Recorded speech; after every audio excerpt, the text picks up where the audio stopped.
На одной площадке все руководители образовательных учреждений Ингушетии. Повод – актуальная тема противодействия коррупции. На совещании в Доме культуры присутствуют руководители детских садов, школ и СУЗов. Власти констатируют, нарушения есть и они недопустимы. Тон дискуссии задает заместитель председателя правительства региона.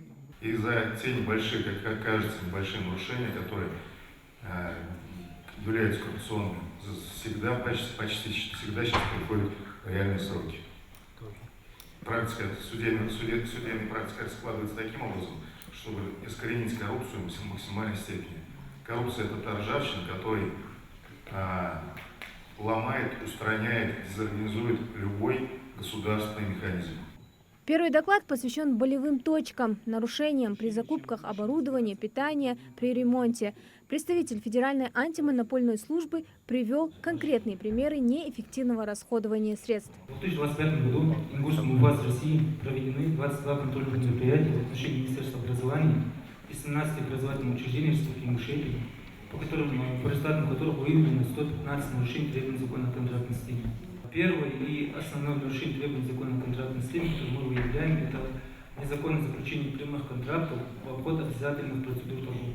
Чтобы таких ошибок в будущем было как можно меньше, коллеги из Комитета госзаказа рассказывают о грядущих изменениях в законодательстве. С 2026 года в законе о контактной системе ожидаются важные поправки, к которым нужно готовиться уже сейчас.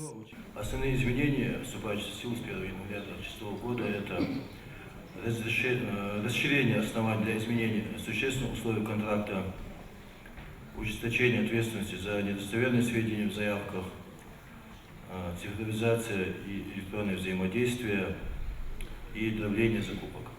Особое внимание уделяют профилактике, как должна быть организована антикоррупционная работа внутри учебного заведения и чего ждать руководителям во время внеплановых проверок. Об этом говорит представитель Управления по противодействию коррупции администрации главы и правительства республики.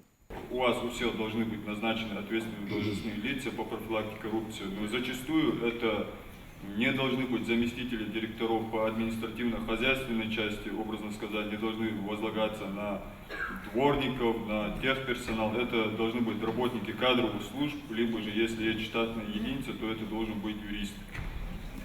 Второй момент.